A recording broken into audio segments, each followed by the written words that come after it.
Hello dear friends, this is Phone Support Channel. Before you start watching this video, please subscribe to the channel and give it a like, and also write your feedback in the comments if this video helped you, or if you have any questions. Thank you. In this video, I want to show and tell you how you can add an additional Instagram account in literally a couple seconds. So you have your Instagram, you can add multiple accounts here and then switch between accounts. To do that, you need to go to Instagram. You click at the bottom of your profile, and you have a button here, Add Instagram Account. Click here. Then you click on Log into Existing Account. Now you add the account, and that's it. Now it will be in this list. You can also click on Go to Account Center. And here you can also add an account. But it is much easier to click on the profile and add an account that way.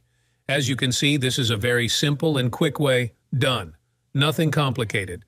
If you like this video, put likes and subscribe to the channel. And also watch other useful videos on the channel.